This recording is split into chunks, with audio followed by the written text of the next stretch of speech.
El maestro dejó el territorio de Tiro, pasó por Sidón camino del lago de Galilea, atravesando la Decápolis. Le presentaron un sordo que además podía hablar y le pidieron que le impusiera las manos. Él, apartándolo de la gente, le colocó los dedos en los oídos y con la saliva le tocó la lengua y mirando al cielo le dijo: ábrete. Y al momento se le abrieron los oídos, se le soltó la traba de la lengua y hablaba sin dificultad. Evangelio según San Marcos, capítulo 7, versos 31 al 37.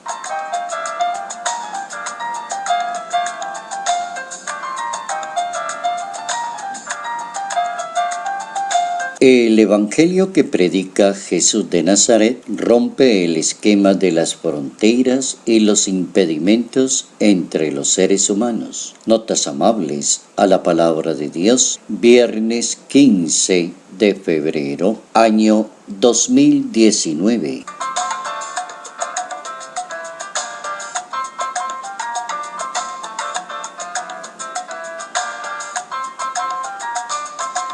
Interpretando las sanaciones, las curaciones y la liberación de los malos espíritus que Jesús provoca en las personas cuando las sana y las envía a una misión. La metodología del maestro es muy práctica, donde la palabra de Dios se impone y aparece la misión, el testimonio, anunciar la grandeza de Dios, la bondad y la misericordia de Dios. Es un evangelio que predica el maestro, que se va haciendo realidad y se convierte en práctica en la misma comunidad, sanando las personas, abriendo el entendimiento, posicionando la misma sabiduría y una manera diferente de pensar. Cuenta el evangelio que el maestro atravesó la Decápolis, que significa propiamente 10 ciudades, una región que tenía 10 ciudades al sureste de Galilea y cuya población era pagana. Y allí llega el maestro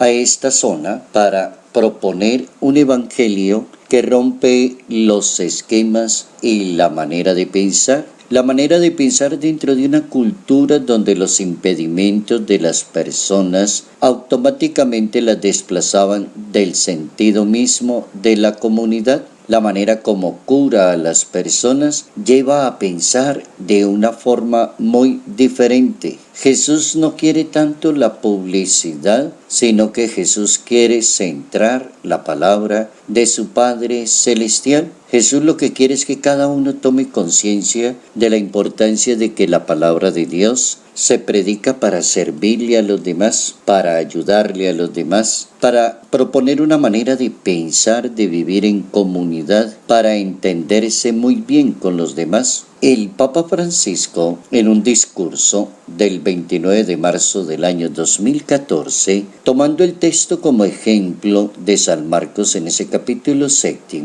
hablaba de las dos culturas opuestas en una sociedad, una cultura del encuentro y una cultura de la exclusión. Una cultura del encuentro cuando todos los que escuchan la palabra la convierten en realidad y en sistema de vida, son sanados por Dios y se sienten hermanos los unos con los otros. Y una cultura de la exclusión. Es una cultura donde la persona, en cuanto a sus impedimentos, ya comienza a alejarse de la sociedad o la misma sociedad la siente muy lejana y no útil. La cultura del prejuicio, dice el Papa, porque se perjudica y se excluye a la persona. La persona que está enferma y discapacitada, de acuerdo a su fragilidad, y puede llegar esa persona a ser testigo del encuentro con el Señor, y el encuentro con Jesús abre la vida y la fe de cada persona, y el encuentro con los demás, con la comunidad. Solo quien reconoce la propia fragilidad y el propio límite puede construir unas relaciones fraternas y solidarias en la Iglesia y en la sociedad. Así lo acentuaba el Papa Francisco. Solo la persona que entiende un evangelio, como lo decía San Juan Pablo II, un evangelio de la vida y de la esperanza. Un evangelio que se predica para hacerle tanto bien a los demás para crear conciencias comunes, para construir una iglesia que sea una comunidad de comunidades. Qué bueno que la palabra de Dios nos ponga a pensar de una manera diferente y rompa las fronteras.